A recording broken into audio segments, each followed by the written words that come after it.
새로운 시즌을 준비하는 교회라는 제목으로 함께 말씀 나누겠습니다. 여러분 올림픽 잘 보고 계십니까? 예, 저도 즐겁게 재밌게 잘 보고 있는데 너무 기대했던 것보다 너무 수확이 커서 또 기쁨에 감사를 또 주님께 올려드리고 있습니다. 원래는 우리 한국이 5개에서 6개 정도의 금메달을 딸 거라 생각을 했는데 훨씬 더 웃도는 2배에서 약 3배에 가까운 13개를 획득해서 지금 7위에 올라 있습니다. 이제 오늘 마지막인데요. 오늘 마라톤으로 해서 마지막 폐막식이 진행이 되겠습니다. 제가 오늘 올림픽을 이렇게 쭉 보면서 제 눈에 들어오는 한 선수가 있었습니다. 이제 육상 프로그램이 진행이 됩니다. 그 육상을 보다가 제가 한 선수에 주목하게 되었습니다. 그게 누구냐면 샤케리 리처드슨이라는 선수입니다. 이 선수 보셔서 아시겠지만 굉장히 화려하죠. 제가 그나마 가장 온순한 이미지를 가져온 것입니다. 이 선수는 도쿄올림픽에 갑자기 혜성처럼 나타나서 도쿄올림픽에 출전하기 위해서 모든 100m 또는 허들 또는 계주에서 금메달을 1등을 휩쓸면서 이 도쿄올림픽에 이제 출전하는 것만 남아 있었습니다. 그런데 마지막에 도핑 테스트에서 마리화나가 이제 검출이 된 겁니다. 그래서 실격이 되었습니다. 도쿄올림픽에 참여하지 못하고 그리고 그 다음 대회에서도 많은 고배를 마시게 됩니다. 그러면서 이 선수에게 겉만 화려한 선수라는 별명이 붙어지게 됩니다. 여러분 좀 보셔서 아시겠지만 지금 손톱이 저 인조 손톱 저희 집에서 많이 봐서 제가 알고 있거든요. 저 인조 손톱이 보통 길이가 아닙니다. 그리고 지금 머리는 저렇게 갈색으로 염색되어 있지만 보통 출전할 때는 노란색, 빨간색 아주 다채로운 색으로 염색을 해서 출전합니다. 눈썹 길이는 정말 손가락 길이보다 더 길게 해서 출전을 하고요. 그리고 옷들이 이 선수는 자기의 기록에 관심이 없습니다. 1등 하는 것만 관심이 있습니다. 그러니까 보통 선수들이 가장 가볍게 그리고 스키니하게 옷을 입잖아요. 그런데 이 선수는 자기의 패션을 자랑하기 위해서 망사를 입고 나옵니다. 선수복 외에는 다리, 팔 이런 데는 망사를 입으면 마찰이 생기기 때문에 기록이 나오지 않습니다. 그런데도 관심 없습니다. 자기가 1등만 하면 됩니다. 기록에는 관심이 없습니다. 그렇게 화려한 선수였습니다. 그런데 도핑 테스트에서 탈락이 되고 그러면서 이 선수가 자기를 다스리는 갱신에 들어가게 됩니다. 부드러운 모습으로 출전하게 됩니다. 그 이후로는 계속해서 1등과 금메달을 차지하게 됩니다. 2024년 이번 파리 올림픽 육상 여자 400m 계주에서 다시 미국이 금메달을 획득하게 되는데요. 이건 그냥 단순히 금메달을 획득한 게 아니라 이 400m 여자 계주거든요. 4명이 출전하게 됩니다. 그러면 4명에서 100m, 100m, 100m, 100m씩 그래서 4구간에 의해서 나와서 달리게 되는데 이 리처드슨이 네 번째 선수로 달립니다. 이 네 번째 선수를 앵커라고 하는데요. 이 앵커로 달리게 됩니다. 달리는데 이 앵커가 마지막 이 바통을 받았을 때는 몇 등이었냐면 4등이었습니다. 4등에 위치해서 혼자 전력 질주해서 나머지 100m를 힘차게 달려서 1등으로 들어가게 됩니다. 여러분 이렇게 자신의 어떤 결함이나 자신의 문제를 쳐서 갱신해서 자신을 새롭게 탈바꿈하는 일들, 이런 일들은 너무나 우리에게 중요하고 필요한 일들입니다.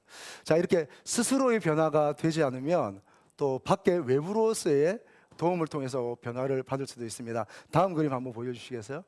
여러분 이런 사진 많이 보셨죠? 녹조 현상입니다. 보통 강물에서는 녹조 현상이 일어나고 바다에서는 적조 현상이 일어납니다. 저수지나 유속이 빠르지 않은 강에서 흔히 일어나는, 그리고 댐 가까이에 있는 곳에서 일어나는 녹조 현상입니다. 플랑크톤이 많아짐에 따라서, 그리고 그 플랑크톤이 많아지니까 녹조 현상이 일어나고, 그리고 태양빛이 그 물속 안으로 들어가지 못하게 됩니다. 그러다 보니까 모든 생태계에 오염이 일어나게 되는 것이죠. 그래서 물고기가 살 수 없고 생물들이 살 수 없게 됩니다. 폐사하게 되는 것이죠. 그럼 바다에서는 보통 이 적조를 없애기 위해서 황토를 뿌립니다. 그래서 황토로는 잘 되지 않죠. 그래서 결국 이 적조를 바꾸어내는 것은 태풍밖에 없습니다. 그런데 국내에서 이런 녹조가 끼게 되면, 여러분 녹조가 끼는 상태에서 지금 이제 과학이 많이 발전돼서 여러분 오른쪽에 보시는 그림에 의하면 깊은 그 강 저수지 바닥에서 물을 빨아 올립니다. 물을 빨아 올려서 거기다 뭘 집어넣냐면 산소를 일부러 집어넣습니다. 예, 인공적으로 산소를 집어넣고 산소가 가득한 물을 다시 물 밑바닥으로 뿜어냅니다. 그러면 물 밑바닥에서 다시 산소가 가득한 물이 뒤섞이면서 위로 올라오게 되는 것이죠. 예. 스스로의 갱신이 어렵기 때문에 외부로부터 산소를 집어넣는 인조적인 갱신을 하는 것입니다. 여러분의 삶은 어떻습니까? 우리의 삶은 어떤가요?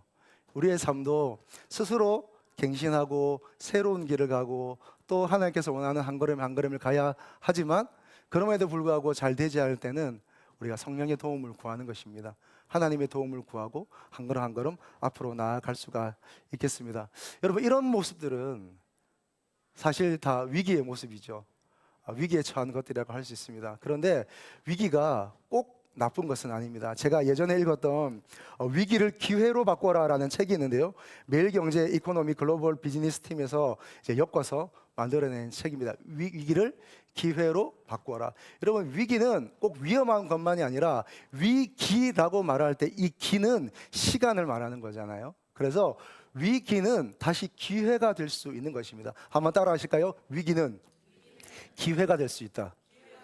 위기는 기회가 될 수 있다.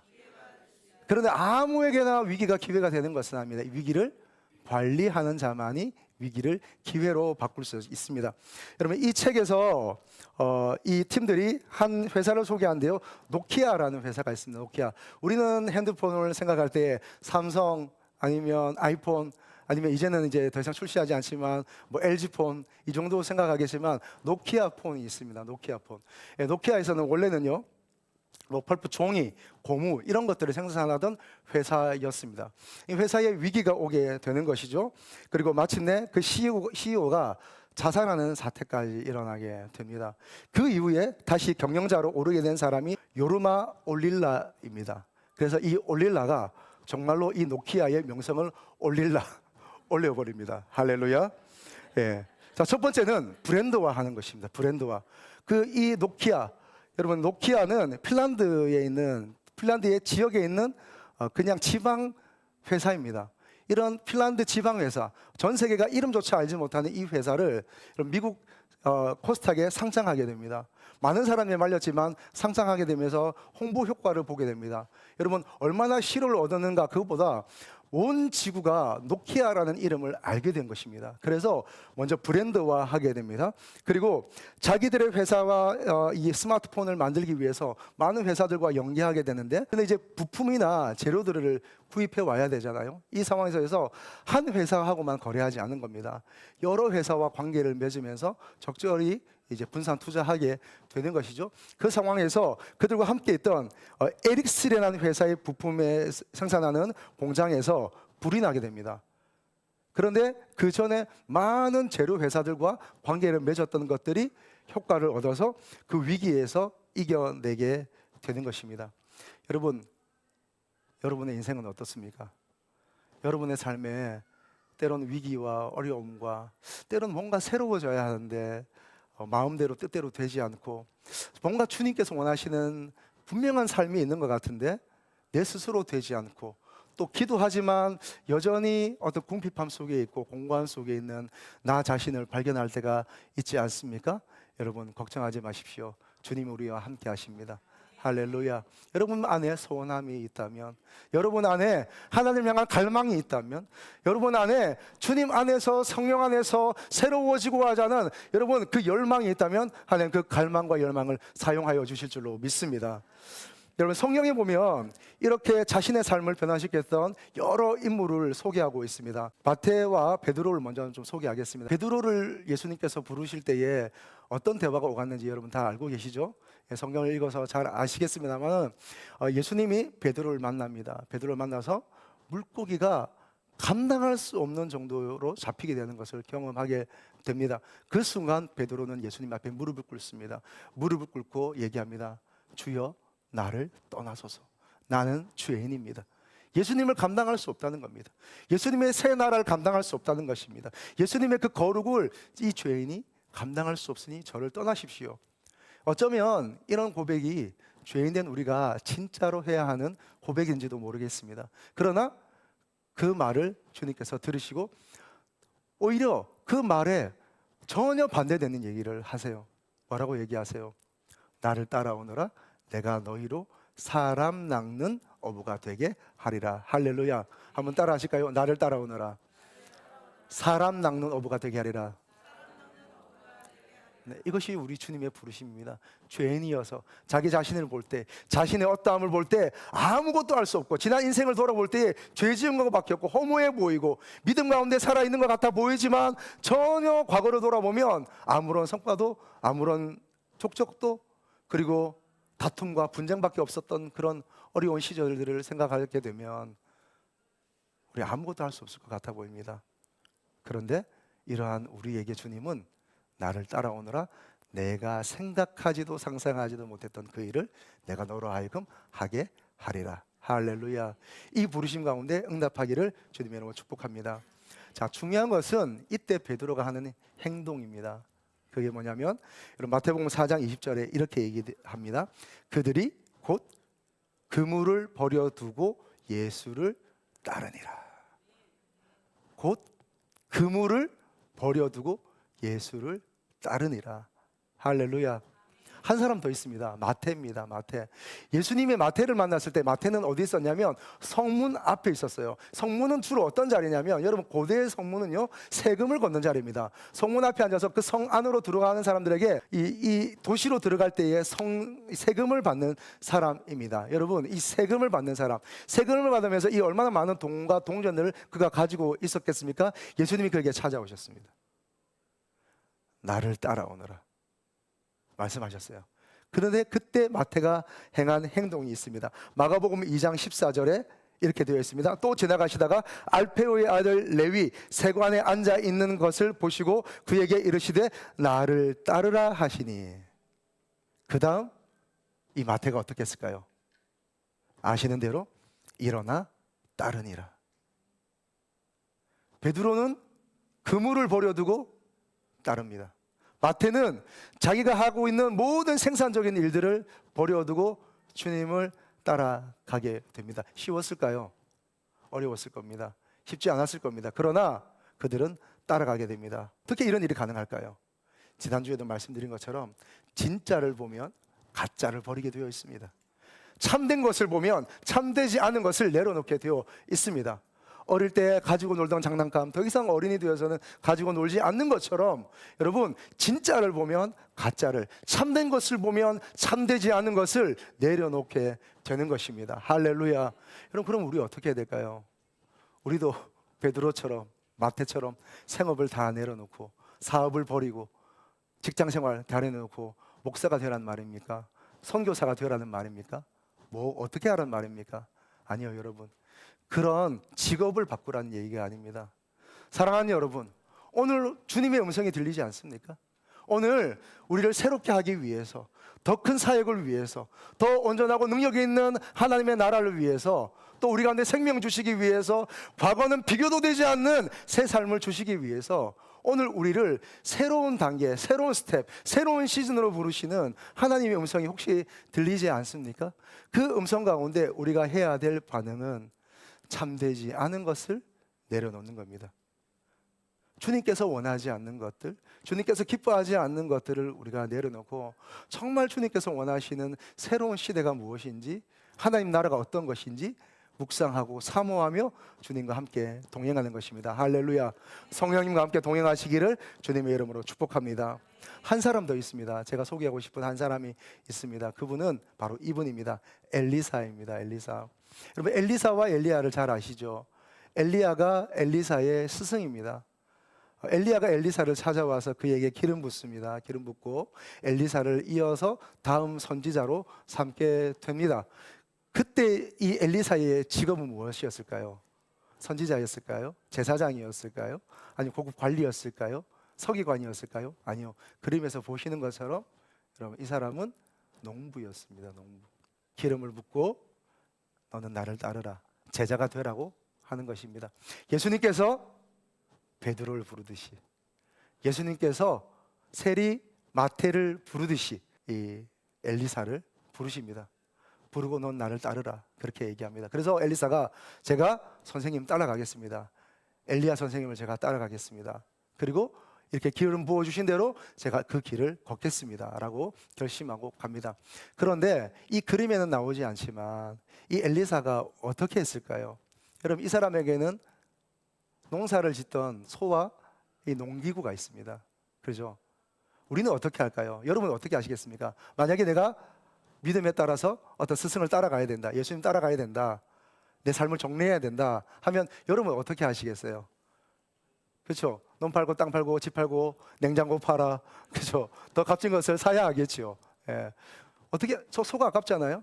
그러면 저 소를 팔든지 아니면 내 친한 친구에게 야, 네가 이 소를 잘 맡아서 농사 잘 지어봐라 하고 맡기겠죠. 농기구 어떻게 할까요? 같이 주든지 아니면 농기구도, 예, 여러분 저 때도 뭐 이런 나무나 또는 이 청동기가 귀하던 시대인데 팔 수 있지 않겠습니까?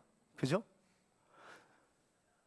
관계가 맺어진 사람에게 전달해서 주든지 선물로 주든지 아니면 내 수입을 만들기 위해서 이걸 적절한 값에 팔 수도 있겠습니다. 그런데 이 엘리사는 어떻게 했을까요? 첫째는 소를 잡습니다. 소를 잡아서 온 이웃과 함께 나누어 먹습니다. 농기구는 어떻게 할까요? 불태워 버립니다. 무슨 말일까요? 뒤돌아보지 않겠다는 겁니다. 쟁기를 잡고 뒤를 돌아보는 자는 하나님 나라에 합당하지 아니하니라. 다 태워버리는 겁니다. 여러분, 주님을 따른다는 것은 이런 것입니다. 우리 주님과 함께, 우리 하나님과 함께, 예수님과 함께 성령과 동행하여 새 시즌에 들어간다는 것은, 새로운 시간 속으로 들어간다는 것은 돌아갈 다리를 끊어버리는 겁니다. 그리고 내가 돌아갈 수 있는 모든 여건들을 정리하고 주님만 바라보는 겁니다. 왜일까요? 죄인이기 때문입니다. 죄인이라 연약하여서 내 가운데 많은 것들이 있으면 또 그것을 볼 때마다 또 돌아가기 때문입니다. 또 반복하기 때문입니다. 지금은 내 마음이 뜨거워서 주님께 순종하고 주님께 결단하고 주님과 함께 동행하는 것 같아 보이지만 어느 순간 내 마음이 식어지고 주님의 사랑이 약하게 느껴지고 그 부르심이 뭔가 나에게 비전으로 다가오지 않는 그 시간 속에 말씀이 말씀으로 다가오지 않고 주님 내 기도에 응답하지 않는 것 같고 삶의 현실이 여전히 내 눈앞에 보일 때 우리는 연약한지라 다시 돌아가게 되는 거죠. 그래서 우리가 해야 되는 것은 뭘까요? 정리하는 겁니다. 정리. 그래서 제가 수없이 말씀드렸던 것처럼 주님과 함께 나아갈 때는 정리하는 겁니다. 그리고 삶을 정렬하여 나아가는 것입니다. 여러분, 이 은혜가 있기를 주님의 이름으로 축복합니다. 자, 오늘 읽었던 우리 본문의 말씀으로 다시 오겠습니다. 8절 19절 말씀 같이 읽겠습니다.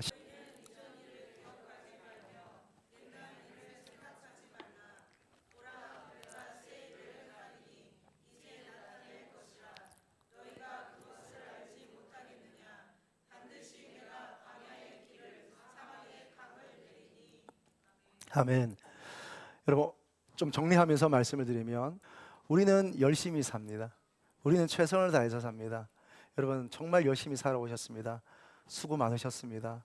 그러나 우리의 삶은 죄인이라 여전히 죄 가운데 함께 뒹굴며 살았던 그 우리의 과거의 모습들이 있습니다. 그런데 감사한 것은요, 주님이 우리를 새로운 삶으로 부르신다는 사실입니다. 이제 예수님 믿어서 그리고 내 나이가 들어서 이제 더 이상 새로울 것이 없을 것 같은, 또 새로운 비전이 필요 없을 것 같고 오히려 어쩌면 그 새로운 사명이라는 것이 나에게 부담스러울 것 같은 이 시간에 있을지라도 여러분, 주님은요 나이에 상관없습니다. 주님은 과거와 상관없습니다. 주님의 부르심은 우리의 어떠함과 전혀 상관이 없습니다. 주님은 계속해서 우리를 새로움으로 인도하여 주십니다. 할렐루야. 새로운 시간, 새로운 사명, 새로운 기쁨, 새로운 말씀, 새 포도주와 새 부대로 우리를 불러주신 줄로 믿습니다. 새로운 가정, 새로운 기쁨, 새로운 만남, 새로운 상황으로 우리를 이끌어 주십니다. 새로운 사명을 부어주십니다. 새로운 일을 맡겨주십니다.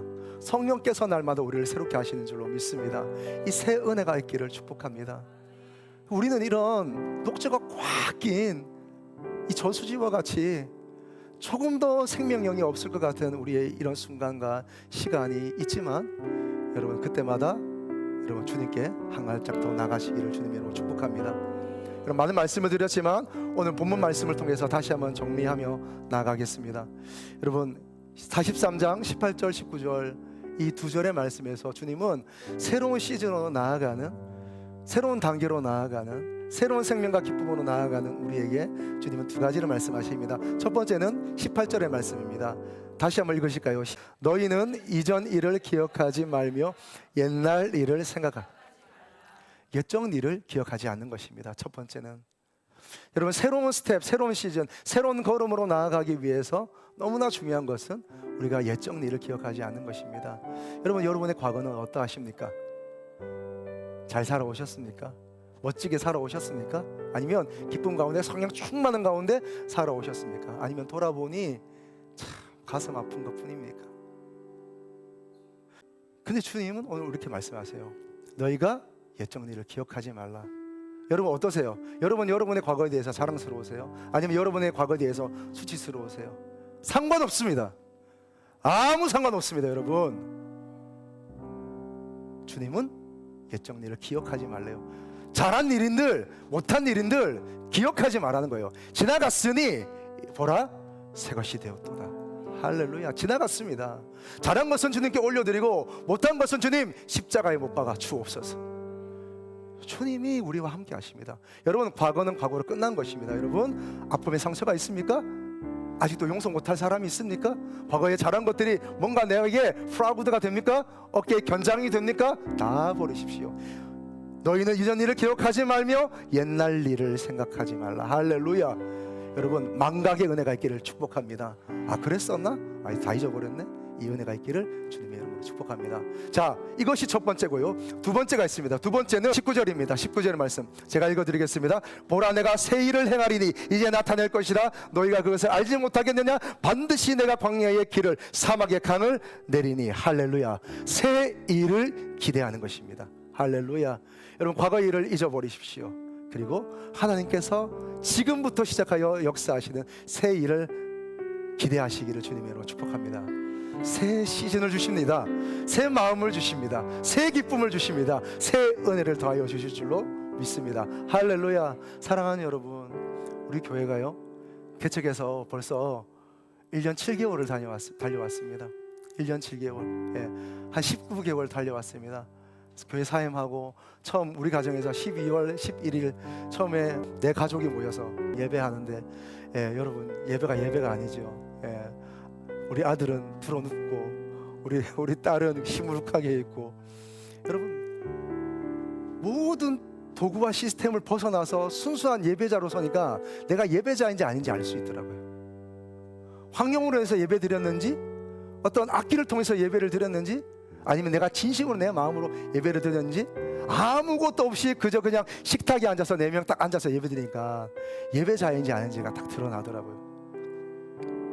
우리 안에 울고, 저도 같이 울고, 그러다가 한 가정 한 가정 여러분 저에게 찾아오셔서 오늘 여기까지 오게 되었습니다. 입당한 지 1년이 됐습니다. 여러분, 지난 8월 첫 주가 우리가 입당한 지 딱 1년 되는 날입니다. 사랑하는 여러분, 저는 1년 7개월 된 이 시점, 그리고 입당한 지 1년이 된 이 시대에 하나님은 우리 교회를 새로운 시즌으로 인도하신다고 믿습니다. 새로운 하나님의 나라로, 새로운 은혜로 우리를 인도하여 주실 거라고 저는 확신합니다. 제가 이렇게 계속해서 강단에서 철회하면서 기도하는 가운데 제 마음에 주시는 바가 있어요. 보라, 내가 새 일을 행하리라. 할렐루야. 너희가 알지 못하겠느냐? 우리가 안다는 거예요. 볼 수 있다는 거예요. 하나님의 새 시즌은 우리가 모르게 오는 게 아니라 내가 알 수 있도록, 여러분이 알 수 있도록, 우리가 알 수 있도록, 이 부천 땅이 알 수 있도록, 여월 땅이 알 수 있도록, 서서 우리 알 수 있도록 임한다는 사실입니다. 할렐루야. 이 은혜가 열리기를 주님의 이름으로 축복합니다. 하나님 우리를 인도하여 주십니다. 할렐루야. 여러분, 여러분에게도 마찬가지입니다. 하나님 이 때에 새 시즌을 주실 줄로 믿습니다. 새 직장을 열어주시고, 새 관계를 열어주시고, 새 기쁨을 열어주시고, 새 말씀을 주시고, 새 은혜와 새 예배 가운데 새 기름을 부어주시길 주님의 이름으로 축복합니다. 할렐루야. 새 기름이 부어질지어다. 할렐루야.